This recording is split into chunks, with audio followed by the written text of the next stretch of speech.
So చాలామంది మనం చూస్తాం ఫేషియల్స్ చేయించుకుంటూ ఉంటారు.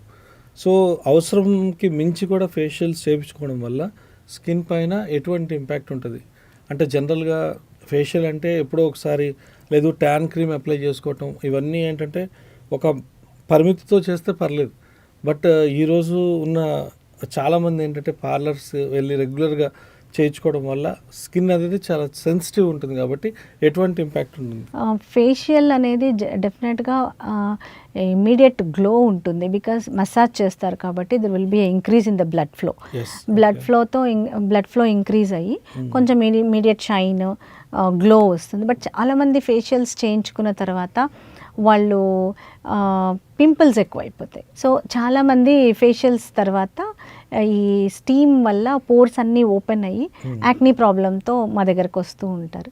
సో రెగ్యులర్ ఫేషియల్స్ ఏదైనా ఒకేషన్ ఉంది అంటే ఫర్ ద టెంపరీ గ్లో కోసం ఫేషియల్స్ చేసుకోవచ్చు. బికాస్ ఫేషియల్స్తో ఎలాంటి ఇంప్రూవ్మెంట్, అదేమి స్కిన్కి ఏమి మెడికేషన్ ఏమీ లేదు, ఎలాంటి ఇంప్రూవ్మెంట్ లేదు, రిలాక్సేషన్ ఉంటుంది, టెంపరీ గ్లో ఉంటుంది. సో రెగ్యులర్ ఫేషియల్స్ వల్ల అంటే చాలామంది రెగ్యులర్గా నెలకి 2 times అలా కొన్ని ఇయర్స్ చేయించుకుంటారు. అట్లా ఇయర్స్ చేసుకుంటే స్కిన్ లూజ్ అయ్యే ఛాన్స్ ఉంటుంది.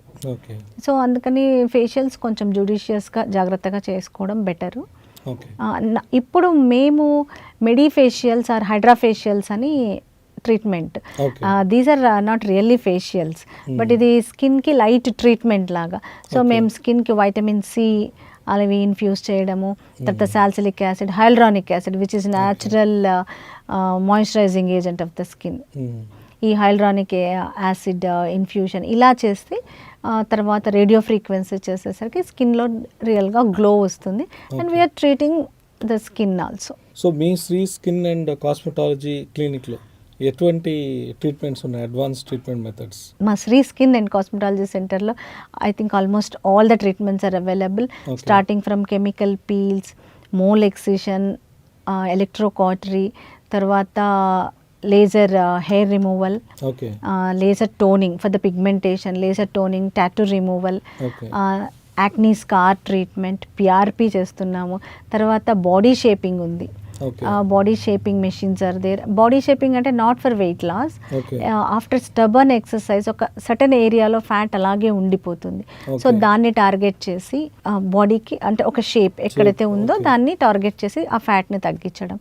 తర్వాత క్రయోలైపోలైసిస్ ఉంది, తర్వాత మెడిఫేషియల్స్ ఉన్నాయి, బోటాక్స్ ఫిల్లర్స్,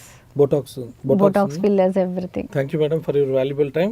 సో వ్యూయర్స్ చూసారు కదా, ఇది సుధావాణి గారితో ఈ యొక్క ఎక్స్క్లూసివ్ ఇంటర్వ్యూ. ఫర్దర్గా మనం మరో ఎపిసోడ్కి వెళ్దాం. Until then keep watching your health. Signing off for today, this is Peddikeshwar. ఇలాంటి ఇంట్రెస్టింగ్ వీడియోస్ కోసం తప్పకుండా మా ఛానల్ని సబ్స్క్రైబ్ చేయండి.